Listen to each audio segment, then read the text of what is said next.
Hello guys, मेरा नाम तरुण शर्मा है and welcome to this channel.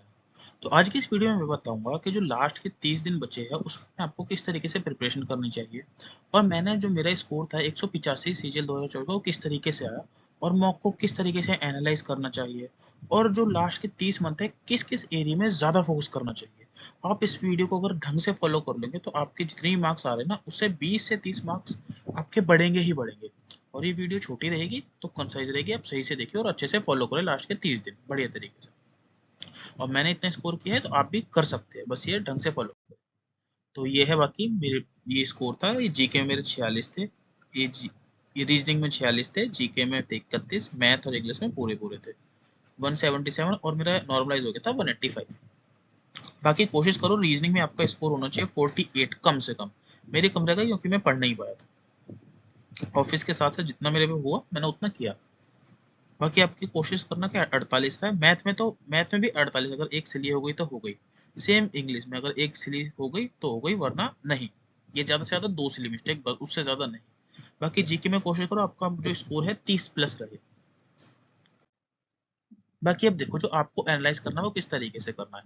जैसे ये ना, मैं जब अपने मॉक टेस्ट देता था, लाइव मॉक टेस्ट, तो उसको इस तरीके से लिखता था। मेरे पास पूरा का पूरा डाटा था कि भाई मेरे मार्क्स कितने बढ़ रहे हैं। जैसे रीजनिंग में मेरे 22 क्वेश्चन ठीक हुए, जीके में 7, मैथ में 17, इंग्लिश में 19। अब मैं ये देख रहा था कि भाई मेरे मैथ में जो ठीक हुए वो क्यों, कि उसमें मैंने अगर ज्यादा टाइम तो नहीं दिया। अगर मैंने किसी में ज्यादा टाइम दे दिया एवरेज से ज्यादा तो उसमें मैं थोड़ी प्रैक्टिस करता। और जो मेरे गलत हुए मैं ये देखता था कि भाई वो मेरे क्यों गलत हुए। और सबसे मेन बात, आपके जो मार्क्स आए ना उसे डिमोटिवेट मत होना। बस आपको ये देखना है कि भाई कौन से एरिया में आपकी कमी है और किस चीज को आपको सुधारना है। जैसे देखो पहले मेरे वाले में 121 आए, फिर 151 बढ़ गए, फिर 142। ये जो फ्लक्चुएशन है चलते रहती है। मेन बात ये है, बस आपके जो कंसेप्ट है उसको आप सही से पढ़े, उसको रिवाइज करें। और आपकी जो परसेंटाइल है कोशिश करो, जैसे 89 है बहुत कम है, 90 प्लस ही रहे। 98, जैसे ये 98 रही है, इसमें बहुत ठीक मार्क्स आ गए थे। तो कोशिश करना कि आपकी जो परसेंटाइल है अगर कम भी होती है तो कोई दिक्कत की बात नहीं है। मेन बात बस ये है, आप ये देखिए भाई आपको कौन सा, जैसे मान लो आपकी पार्टनरशिप वाले गलत हो रहे हैं तो 1 से 2 दिन में आप पार्टनरशिप पूरे को पूरे रिवाइज कर लो, ताकि नेक्स्ट वाले जो टेस्ट है आपका वो पार्टनरशिप वाला क्वेश्चन गलत नहीं होना चाहिए।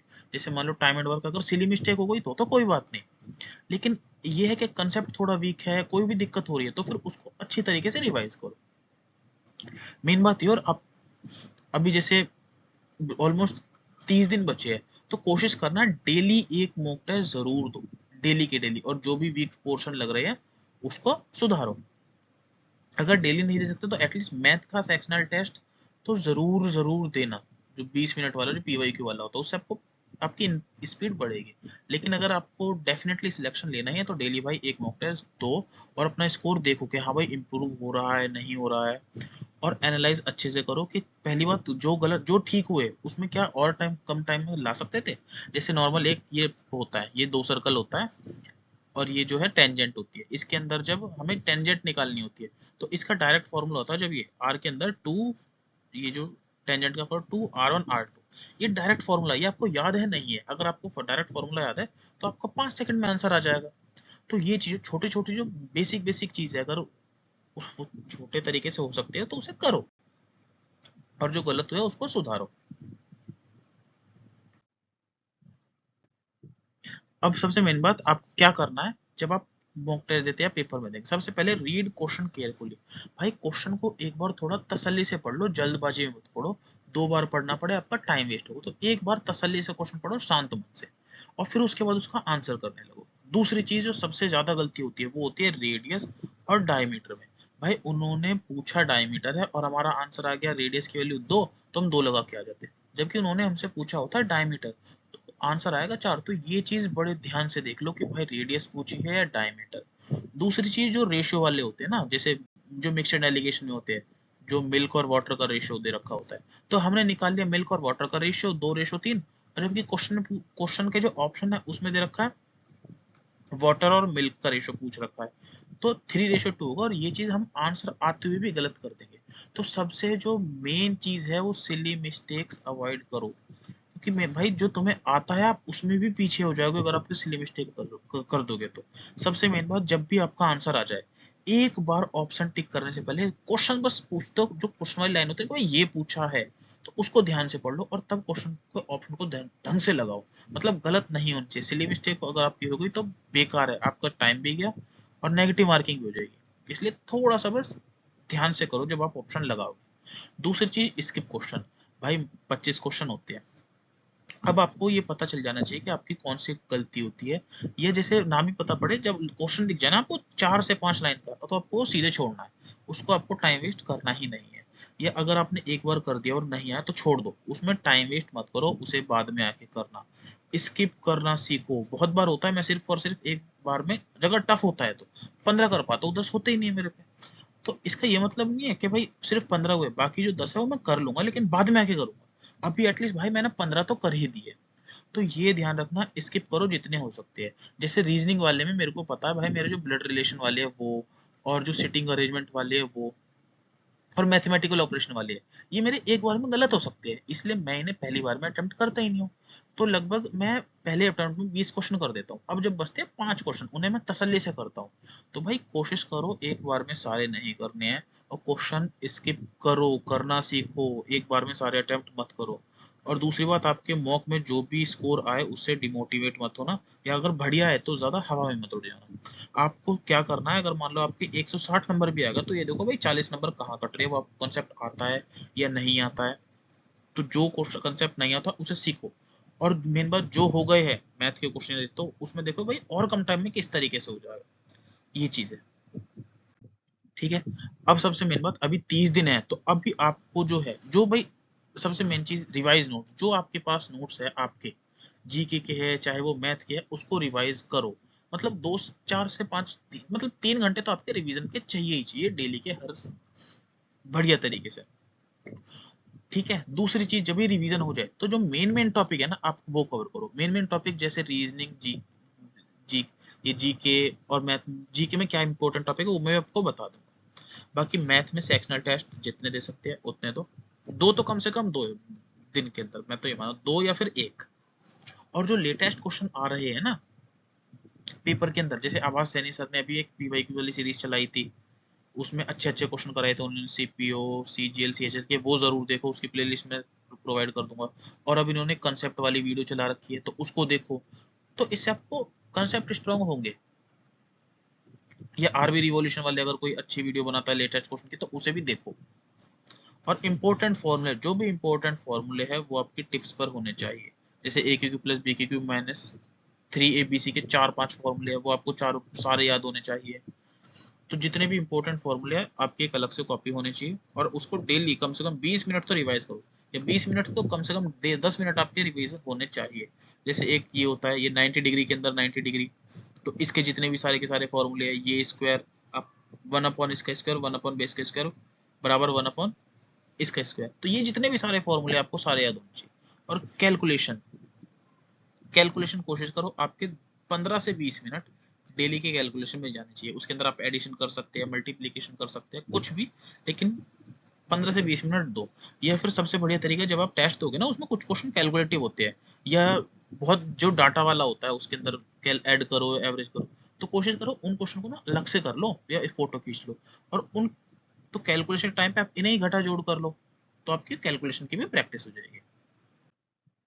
अब मैं आपको इंपॉर्टेंट टॉपिक बताता हूँ रीजनिंग में, जो कि आप करोगे तो आपको मतलब इंक्रीज होंगे नंबर। एक तो coding decoding, number series, analogy और कैलेंडर के क्वेश्चन कभी कभी आते हैं, बार बार नहीं आते लेकिन कभी कभी आते हैं। तो कोशिश करना एक बार कैलेंडर सीख लो, और अगर आपका टाइम लग रहा है ज्यादा वेस्ट है तो आप छोड़ के भी जा सकते हो, क्योंकि कभी कभी आता है। लेकिन मैं क्या करता था कैलेंडर का, जब मेरे पास एक फॉर्मूला है उसे मैं पेपर से पहले याद कर लेता था एक हफ्ते पहले, ताकि वो मेरे को रिवाइज रहे, तो क्योंकि बार बार भूल जाते हैं इसके जो फॉर्मूले। और जो क्वेश्चन होते हैं इस तरीके के कि इसके अंदर सिमिलरिटी बताओ, जैसे 2 का डबल 4, 4 का डबल 8, इस तरीके के जितने भी क्वेश्चन है इनकी बढ़िया तरीके से प्रैक्टिस करो। प्रैक्टिस कहाँ से कर सकते हो, तो आपके पास ऑप्शन है पिनेकल की पीवाई की वाली बुक, दूसरा ऑप्शन सिग्मा अकेडमी करके एक यूट्यूब चैनल है वहां से, तीसरा ऑप्शन ये इवन कोचिंग सेंटर पे कमल सर है, उन्होंने वो भी बढ़िया बढ़िया वीडियोस प्रोवाइड करते रहते हैं, उनकी प्रैक्टिस करो। जैसे मेरे पास जो है सिर्फ और सिर्फ 4 पेज रखे हुए, तो जो मेरे को नहीं आते थे उनका मैंने अपने पास ना लिख के रख लिया है। अब जब भी मेरे को प्रैक्टिस करनी हो तो उनसे मैं प्रैक्टिस कर लेता हूँ। तो इस तरीके से आपके पास होना चाहिए कि भाई ये वाले ये लॉजिक अच्छा, ये आपको नहीं आता तो उसे लिख के रख लो, क्वेश्चन, ऑप्शन और उसके नीचे सॉल्यूशन खुद का। बाकी टाइम नहीं है तो इस तरीके से जो मैंने बताया उनकी वीडियो देखो, जितनी प्रैक्टिस कर सकते हो करो। और 25 में से कम 23 या 24 ये कम से कम है आपके ठीक होने चाहिए। मैथ के अंदर जैसे मैंने बताया इंपॉर्टेंट फॉर्मूला रिवाइज करो, पीवाई की प्रैक्टिस जितनी कर सकते हो करो, कैलकुलेशन 20 मिनट में दो। और रिपीटर्स के लिए जैसे क्या भाई, जैसे आपने मॉक टेस्ट दिया, आपका मान लो वही पार्टनरशिप वाला क्वेश्चन गलत हो गया, तो कोशिश करो अगले एक दिन में जो नेक्स्ट डे होगा, 1 से 2 दिन में आप पूरा का पूरा पार्टनरशिप रिवाइज करोगे। और जो रिपीटर्स है वो 1 से 2 दिन में पूरा का पूरा चैप्टर रिवाइज कर सकते हैं, अगर क्योंकि आपने जो अच्छे अच्छे क्वेश्चन है, क्योंकि इजी वाले तो सभी कर लेते हैं, उनका आपने कलेक्शन बनाया होगा, या आपकी जो क्लास नोट्स होंगे, क्लास शीट्स होगी, उनको रिवाइज कर लो। इस तरीके से 1 से 2 दिन में जो रिपीटर्स है, वो अगर कोई भी गलत होता है 1 से 2 दिन में, फिर वो वाला जो टॉपिक है वो रिवाइज कर लेना, ताकि वो आने वाले टेस्ट में या पेपर में वो गलत ना हो। अब आ जाते हैं जीके के अंदर।